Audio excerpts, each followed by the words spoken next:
ब्रह्मबंधुर्न हन्तव्य आततायी बधार्हणः मयैवयो भमनात्मा परिपायानुशासनम्। बस 10 मिनट में मैं कथा समेट लूंगा, आप लोग ध्यान से सुने। 10 मिनट और। ब्रह्मबंधुर्न हन्तव्य आततायी बधार्हणः। भगवान ने कहा अर्जुन से, सुनो अर्जुन, ब्रह्मबंधुर न हन्तव्य, ब्राह्मण चाहे जैसा भी हो वो वध के योग्य नहीं होता, उसे मारना नहीं चाहिए, क्योंकि भगवान की सर्वोत्कृष्ट रचना ब्राह्मण के रूप के शरीर के रूप में मिलती है। ऐसे ही ब्राह्मण का शरीर प्राप्त नहीं हो जाता। तो ब्राह्मण कैसा भी हो उसका वध नहीं करना चाहिए। लेकिन आततायी बधार्हणः।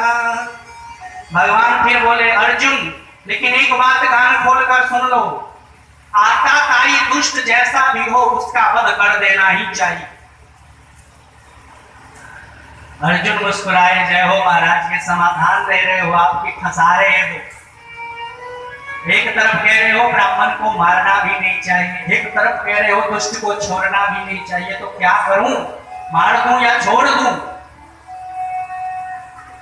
भगवान कृष्ण ने कहा अर्जुन, मुझे जो समाधान पता था मैंने बता दिया, शास्त्र जो कहता है अब तुम सोचो, क्योंकि भगवान ने गीता का उपदेश अर्जुन को किया है। अब परीक्षा का समय है अर्जुन का। भगवान देखना चाहते हैं कि गीता के श्लोकों का कितना अंतर आया है, कितना कुछ सीखा है अर्जुन गीता के महात्मा से। तो इतना कहकर भगवान चुप हो गए। तुरंत अर्जुन ने ध्यान किया तो ध्यान बात में आ गई, ओहो, भगवान ने गीता में कहा था कि माननीय पुरुषों का अपमान ही उसके सबसे बड़े वध कहा जाता है। कोई भी प्रतिष्ठित पुरुष है उसका अपमान कर दिया जाए तो वह वध के समान ही होता है। उस अपमान को वो जितनी बार सोचता है उतनी मौत मरता है। बात समझ में आई।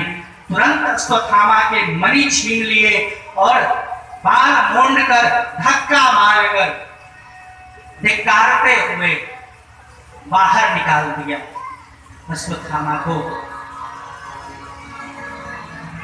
अश्वत्थामा बाहर आ गया। मन में ग्लानि होनी चाहिए थी अश्वत्थामा के कि मारने वाला काम किया था फिर भी छोड़ दिया इन्होंने। लेकिन दुष्ट तो दुष्ट ही होते हैं भैया, मरते मरते दुष्टता नहीं जाती। किसी विषधर सांप को मरते हुए आपने देखा होगा, कई लाठियां लग चुकी होंगी फिर भी फुफकारना नहीं छोड़ेगा। मरते मरते भी सामने कोई चला जाए तो 2-4 को काट ही ले। दुष्ट की दुष्टता जाती नहीं। अश्वत्थामा ने सोचा नहीं, मेरा अपमान किया, छोड़ूंगा नहीं इन पांडवों को, इनके वंश में किसी को जीवित नहीं छोड़ूंगा। अरे मैंने सबका वध कर दिया, तो कोई है ही नहीं वंश में। फिर याद आया, ओहो, अभिमन्यु पत्नी उत्तरा अभी गर्भवती हैं, और वो न हो वही किसी बालक को यदि जन्म देंगी तो उसी बालक से फिर पांडवों का वंश चलने लगेगा। मैं उस गर्भ को भी नष्ट कर दूंगा। और ब्रह्मास्त्र का संधान करके उत्तरा का स्मरण करके ब्रह्मास्त्र को छोड़ दिया। ब्रह्मास्त्र सीधा उत्तरा के पास। इधर भगवान श्री कृष्ण द्वारिका जाने के लिए तैयार हो रहे हैं। एक हाथ से रथ की ध्वजा को पकड़े हुए हैं, एक पांव ऊपर रथ पर रखे हुए हैं, एक हाथ से सबको आशीर्वाद दे रहे हैं। बड़ी दिव्य झांकी भगवान की उपस्थित हो रही है। उसी समय एक दिव्य अबला चित्कार करती हुई, रोती हुई, त्राहिमाम करती हुई भगवान के चरणों में आकर लेट गई। भगवान के चरणों को पकड़ लिया। पाहि पाहि महायोगिन देव देव जगत्पते नान्यं तद्भयं पश्ये यत्र मृत्यु परस्परम् अभेद्रवती मामेष सर्पत्यासो मृगो कामदहतु मां नाथ मामे गर्भो निपात्यताम्। सब देखते रहे कौन आई कौन है। पाहि पाहि महायोगी, आप भी बोलिए, बड़ा दिव्य श्लोक है उत्तरा के द्वारा। पाहि पाहि महायोगी देव देव जगत्पते नान्यं तद्भयं पश्ये यत्र मृत्यु परस्परम्। इस श्लोक का जो जाप करते हैं वो भय मुक्त हो जाते हैं। बड़ी कृपा होती है भगवान की उसके। ये उत्तरा के द्वारा बोला गया श्लोक है। पाहि पाहि महायोगिन देव देव जगत्पते पाहि मां त्राहि मां। हे प्रभु, हे योगियों के भी योगी, हे महायोगी भगवान, हे जगत के पिता परमात्मा, अब इस संसार में ये बाल विधवा मैं हूं, विधवा हो चुकी हूं, ये शरीर तो मुझ पर भार ही है। उसी समय सती हो जाती, लेकिन मेरे गर्भ में बालक पल रहा था। इस बालक को लेकर मैं सती न हो सकी, लेकिन अब मैं मरना भी चाहूं तो मर नहीं सकती, क्योंकि मेरे गर्भ में बालक पल रहा है। मुझे मृत्यु का भय नहीं है प्रभु, लेकिन एक कृपा करिए कि इस गर्भ में पल रहे बालक की रक्षा आप कर दीजिए।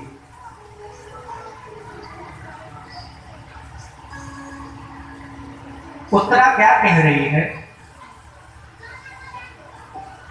अपनी रक्षा की बात करती तो शायद भगवान ना कर पाते, लेकिन उत्तरा अपने गर्भ की रक्षा की बात कर रही है कि भगवान इस गर्भ की रक्षा करिए, मेरे बालक की रक्षा करिए। मेरी रक्षा न करें तो कोई बात नहीं, क्योंकि मेरे गर्भ में जो बालक पल रहा है वही पांडवों का वंश चलाने वाला है। अब इसके बाद कोई वंश बचा नहीं है, इसको जीवित करिए महाराज, क्योंकि ये ब्रह्मास्त्र मुझे जला रहा है। भगवान ने कहा ठीक है उत्तरा। उत्तरा अपने गर्भ की रक्षा की बात करती है, अपनी रक्षा की बात नहीं करती। और एक गर्भ की रक्षा कब हो सकती है? जब माँ की भी रक्षा हो। माँ, अगर गर्भस्थ बालक को आप कुछ खिलाना चाहते हैं तो माँ को खिला दीजिए, गर्भ तक पहुंच जाएगा। गर्भस्थ बालक को कुछ प्रसन्नता करना चाहते हैं, प्रसन्न करना चाहते हैं तो माँ को प्रसन्न कर दीजिए, गर्भस्थ बालक अपने आप प्रसन्न हो जाएगा।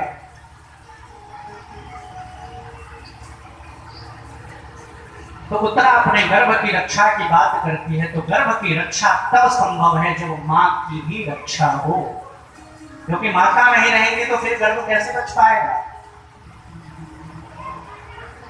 और भगवान श्री कृष्ण ने सूक्ष्म रूप धारण करके प्रवेश किया है गर्भ में। तो भगवान गर्भ में नहीं जाते, लेकिन भक्तों का मनोरथ पूर्ण करने के लिए भगवान कहीं भी जाते हैं। क्या नहीं बनते, वाराह बनना भी स्वीकार किया है भगवान ने। वाराह बने हैं भगवान।